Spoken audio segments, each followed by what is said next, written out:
السلام عليكم ورحمة الله وبركاته. بسم الله الرحمن الرحيم. الحمد لله رب العالمين والعاقبة للمتقين والصلاة والسلام على أشرف الأنبياء والمرسلين سيدنا ونبينا محمد وعلى آله وأصحابه أجمعين. Aziz birodarlar, Alloh taologa hamd va sanolar aytamiz. Bizlarni Ramazon oyiga yetkazdi. Ramazon oyini birinchi jumasini o'qishni Alloh taolo bizlarni bu ishga muvaffaq qildi. Alloh taolodan so'raymizki, o'zi qabul etsin. Qilinayotgan ibodatlarni Alloh o'zi dargohida husn qabul qilsin. Xato kamchiliklarimizni Alloh o'zi kechirsin. Aziz birodarlar, Alloh taolo Qur'oni Karimda marhamat qiladiki, Estaizu billah Ya ayyuhallazina amanu taqulloha haqqa tuqatihi va la tamutunna illa va antum muslimun. Ey iymon keltirgan zotlar, Allohdan haqiqiy taqvo qilinglar va faqatgina mo'min holinglarda vafot etinglar dedi Alloh taolo. Bizlarni Alloh taqvo qilishga chaqiradi. Aziz birodarlar, opa-singillar, islomni ustunlaridan biri bo'lmish zakot haqida bugun inshaalloh sizlar bilan qisqacha suhbatlashamiz. Islom dini shunday dinki, insonni har bir tomondan, har bir jabhadan Allohga ibodat qilishini, bu dunyosi obod bo'lishini, oxirati obod bo'lishini istaydi. Bilamiz, Rasululloh sollallohu alayhi vasallam hadisda aytganlarki, buniyal islamu ala khams. Islom 5 narsa ustiga qurilgandir dedilar. Va aytadilar: shahadat an la ilaha illalloh va anna Muhammadar rasululloh. Allohdan o'zga iloh yo'q deb guvohlik berish va Muhammad Allohning elchisi deb guvohlik berish. Namozni ado etish, to'la-to'kis ado etish va zakotni berish va Ramazon ro'zasini tutish hamda uyni, ya'ni Baytullohni haj qilish deb Rasululloh sollallohu alayhi vasallam hadislarida marhamat qiladilar. Bu ibodatlar orasida inson badani bilan qiladigan ibodatlari bor, moli bilan qiladigan ibodatlari bor. Hammasini maqsadi Alloh taologa banda yaqin bo'lsin, Alloh taolo bilan doimo bog'liqligi bo'lsin. Va qolaversa, mana bu zakot va haj amallari insonni moliyaviy tomonidan ham ibodati hisoblanadi. Boy bo'lmagan inson zakot bermaydi. Puli bo'lmagan inson, imkoniyati yetmagan inson haj qilmaydi. Bu islomni bizga bergan hukmi. İnsanlar, musulmonlar orasida boy ham bor, kambag'al ham bor. Alhamdulillah, Alloh taolo bizga bergan bu shariatida boylarga ham ko'rsatmalar berilgan va kambag'allarga ham ko'rsatmalar berilgan, ular tashlab qo'yilmagan.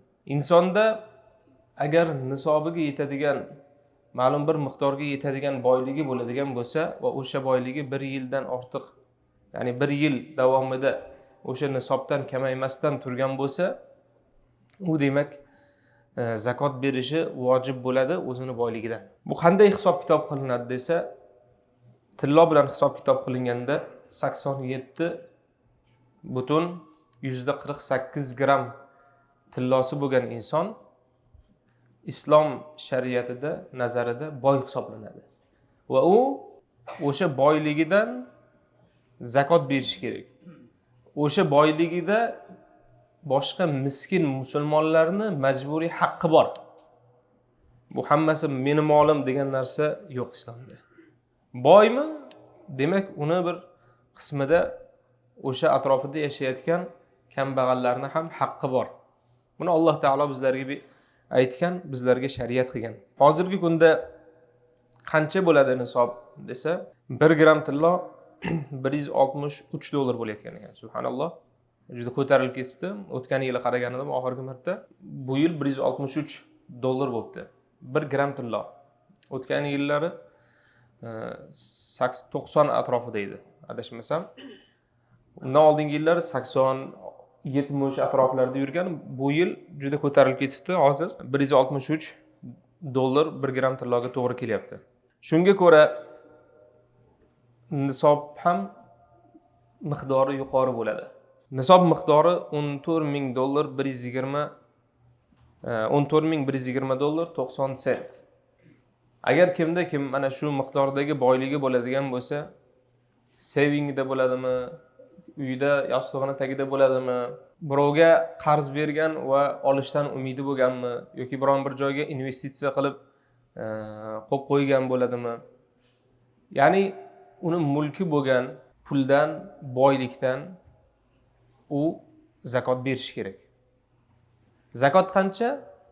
O'sha umumiy boylikni 40 dan 1 hisoblanadi. 40 dan 1. U qanday bo'ladi desa 2,5% bizning tilda.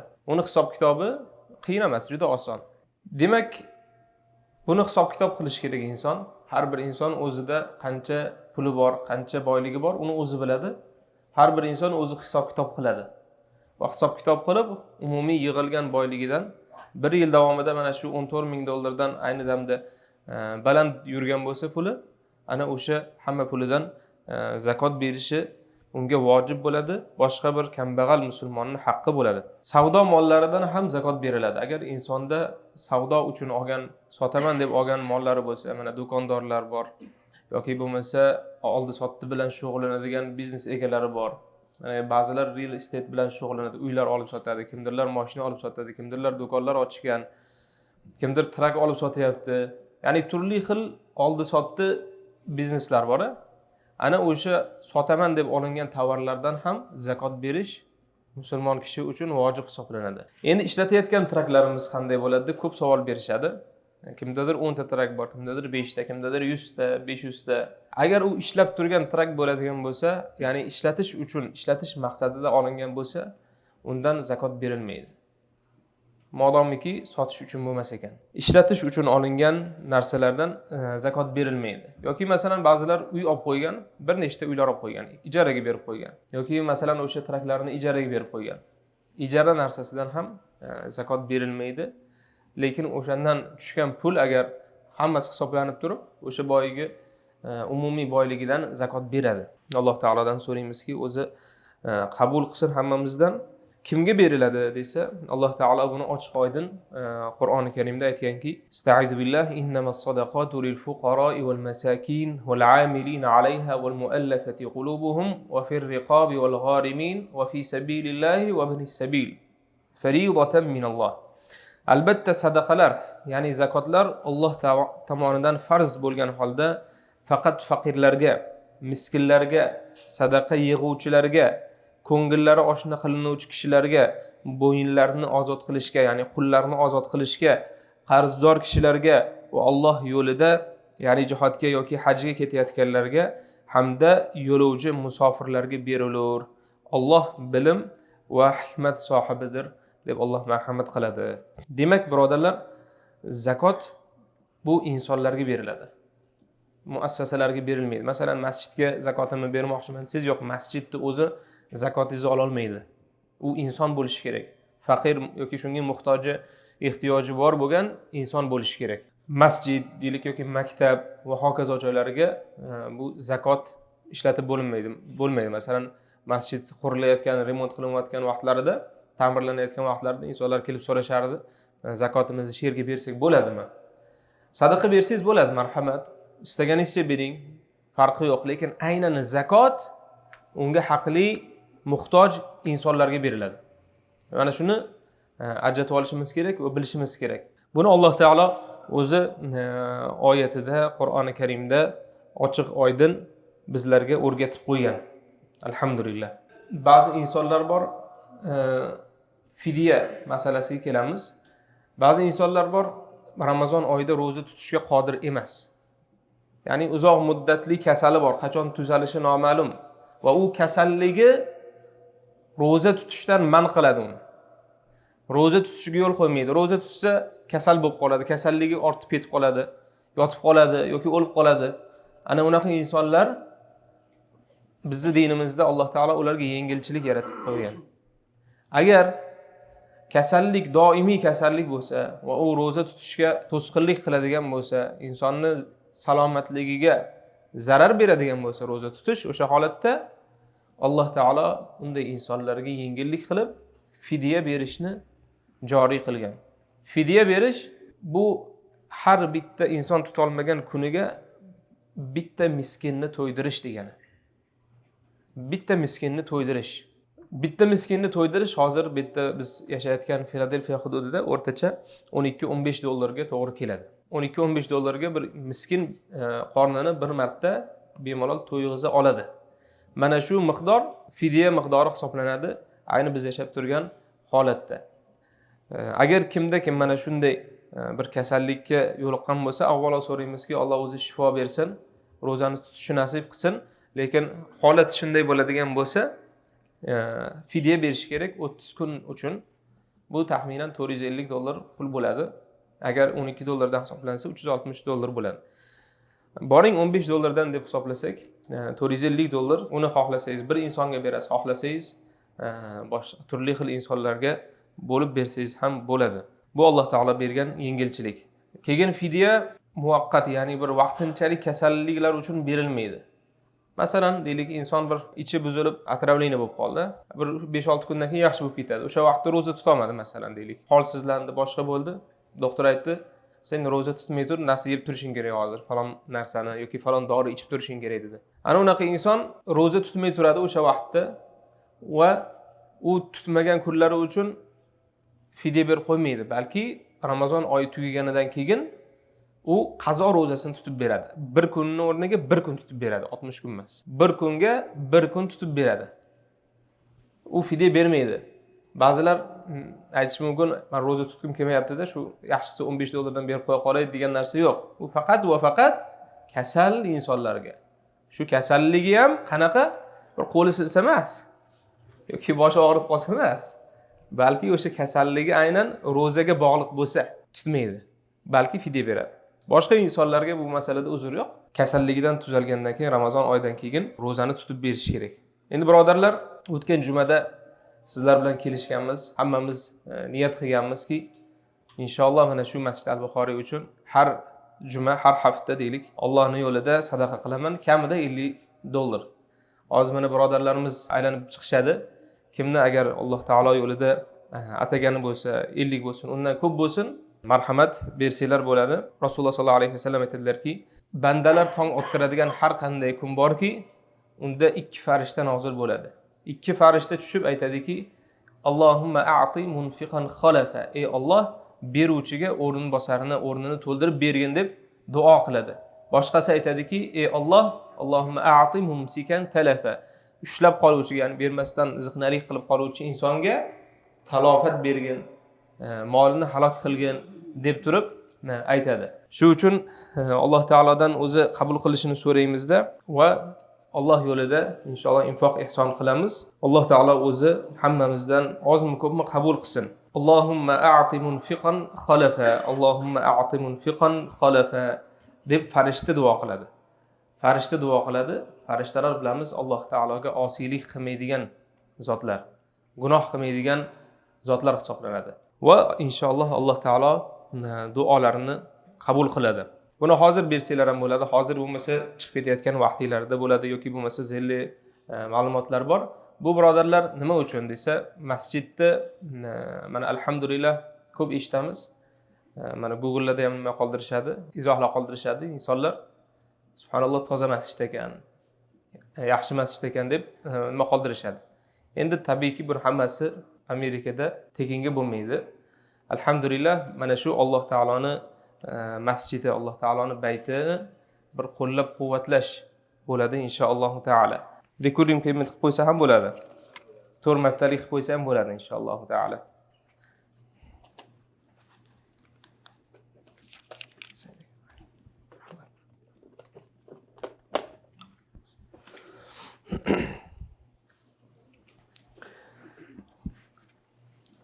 Xo'p. Endi yana bir masala, fitr masalasi. Bu ham sadaqaning bir turi hisoblanadi. Bu Rasululloh sollallohu alayhi vasallamdan sunnat bo'lganki, inson hayit namoziga chiqib ketayotgan vaqtida beriladigan sadaqa turi. Ya'ni kambag'allar ham mana shu hayitni xursandchilik bilan, to'qchilik bilan, qorin g'amida emas, balki o'sha bayram kayfiyatida o'tkazishi uchun Alloh taolo joriy qilgan sadaqa hisoblanadi. Fitr sadaqasi bu turli xil mahsulotlardan beriladi. o'rtacha olganda fitr sadaqasi $12 to'g'ri keladi. Bir kun bir martalik. Bu fidyega o'xshab har kunlik bo'lmaydi, balki oyda bir marta beriladigan sadaqa bo'ladi. $12 to'g'ri keladi. Uni hozir u mahsulotni bergandan ko'ra insonlarga pulni bergan osonroq va afzalroq bo'lib qoldi. Shuning uchun fuqarolar aytishadiki, buni qiymatini bersa ham bo'ladi, o'sha pulni bersa ham bo'ladi deb fatvo berishgan. Endi uni qachon berish kerak desa, afzal vaqti o'sha hayit namoziga ketayotgan vaqtida biron bir faqir xonadonni bilsangiz, ana o'sha yerga berib o'tib ketsangiz eng afzali. Lekin bugungi kunda hayot tarzi o'zgargan. Hayot tarzi boshqacharoq bo'lgan. Ulamolar aytishadiki, uni vaqtliroqdan berib qo'ysa ham bo'ladi, ya'ni Ramazon davomida bersa ham bo'ladi yoki o'sha hayitga yaqinroq bir 3-4 kun qolganda bersa ham bo'ladi deb aytishadi. Ya'ni imkon topganda inson fitr sadaqasini berib qo'ygani afzal taqaganidan ko'ra.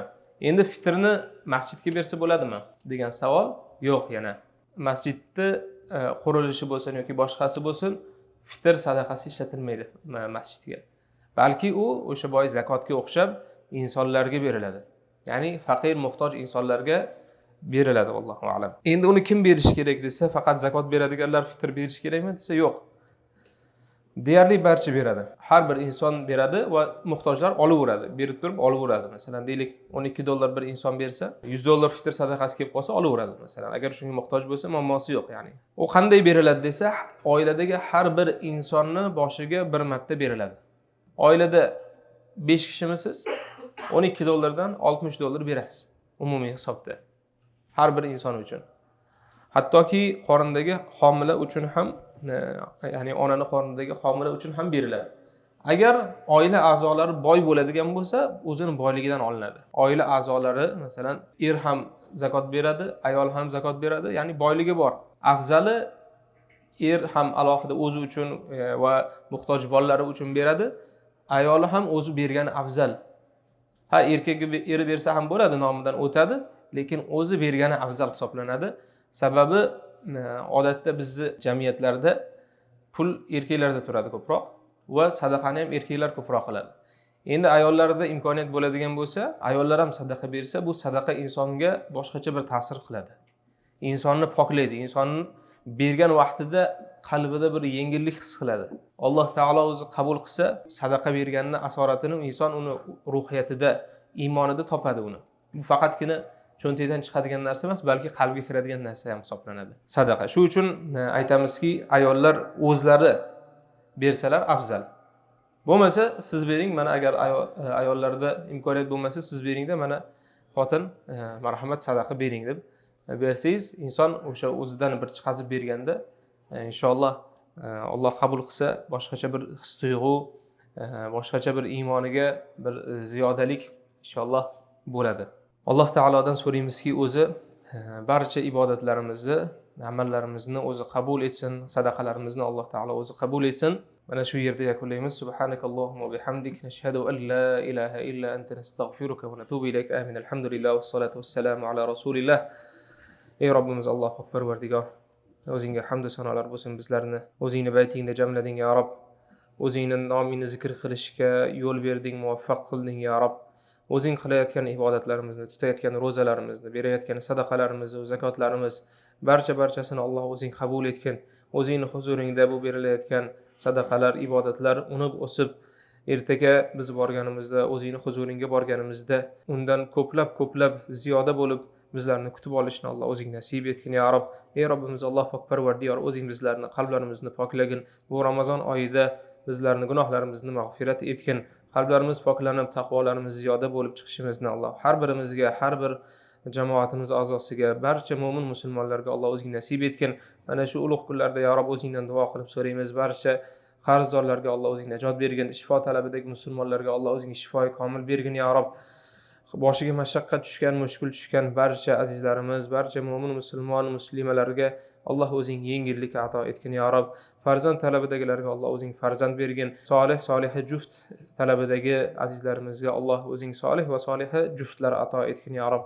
Ey Robbimiz, Alloh Parvardigor, biz sendan ikki dunyo baxt saodatini so'raymiz. Ikki dunyo xorizorlikdan o'zing panoh bergin. Butun musulmon ummatini, islom ummatini Alloh o'zing aziz qilgin. O'zingning diningga sen xohlagandek amal qilib seni roziligingga erishadigan baxtiyor bandalaringdan qilgin. Va sallallohu va sallim ala nabiyyina Muhammad va ala alihi va sahbihi ajma'in bi rahmatika ya arhamar rohimin.